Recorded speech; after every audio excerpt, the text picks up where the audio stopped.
पैगंबर मोहम्मद के खिलाफ अपमानजनक टिप्पणी के बाद बीजेपी ने प्रवक्ता नुपुर शर्मा को सस्पेंड तो कर दिया है, लेकिन इसे अरब देशों के दबाव में लिया गया फैसला बताया जा रहा है।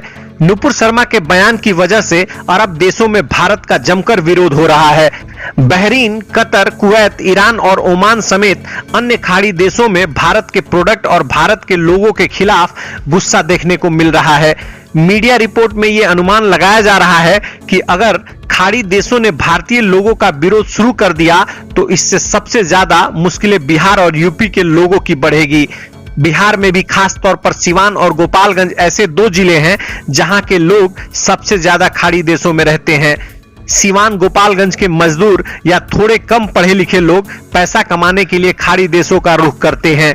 एक बार खाड़ी देश जाकर नौकरी करने के लिए लोग अपनी जमीन और गहने तक गिरवी रख देते हैं। कई लोगों ने तो सूद पर पैसे लिए और खाड़ी देश नौकरी के लिए गए।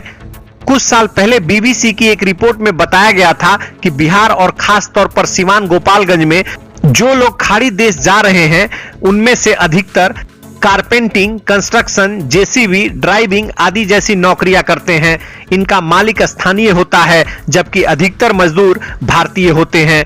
आंकड़े बताते हैं कि नौकरी के लिए विदेश खास तौर पर खाड़ी देश जाने के मामले में बिहार का सिवान जिला पहले नंबर पर रहता है। इसके बाद पटना और गोपालगंज का नंबर आता है। हालांकि एक सच ये भी है कि विदेश से ही सिवान या गोपालगंज के लोगों ने जिले की आर्थिक स्थिति को पूरी तरह बदल दिया है। सिवान गोपालगंज की पूरी अर्थव्यवस्था को कभी मनी ऑर्डर इकोनॉमी कहा जाता था। यह स्थिति आज भी है। यहाँ वेस्टर्न मनी यूनियन और इस जैसी अन्य संस्थाओं के जरिए हर दिन लाखों की आवक होती है। जब सीधे बैंक से लेन देन होता था, सिवान जिले की बड़हरिया प्रखंड मुख्यालय स्थित केनरा बैंक को ग्रामीण इलाके में देश का सबसे धनी बैंक होने का खिताब हासिल हुआ था। इस प्रखंड के सिसवा, माधोपुर, छक्का टोला, भादा, बहादुरपुर, लकड़ी दरगाह, करबला, बालापुर, मोहम्मदाबाद जैसे गांवों की तस्वीर 10-15 साल में बिल्कुल बदल गई है। अमूमन यह माना जाता है कि खाड़ी देशों में जाने वालों में मुस्लिम ही होते हैं, पर सिवान और गोपालगंज के लोगों ने यह मिथक भी तोड़ा है।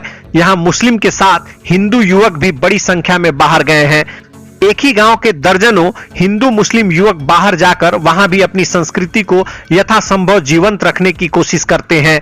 कहने का मतलब यह है कि कामगार न सिर्फ यहां रोजगार से पैसा कमाते हैं बल्कि इन देशों की अर्थव्यवस्था में बड़ा योगदान देते हैं। विदेश से आने वाला धन भी सबसे ज्यादा इन्हीं जिलों में आता है। इससे देश का विदेशी मुद्रा भंडार बढ़ता है और इकोनॉमी मजबूत होती है। आपको बता दें कि देश की आपात स्थिति के लिए विदेशी मुद्रा भंडार सबसे बड़ा सहारा होता है। हालांकि कोरोना काल में यह भी प्रभावित हुआ है।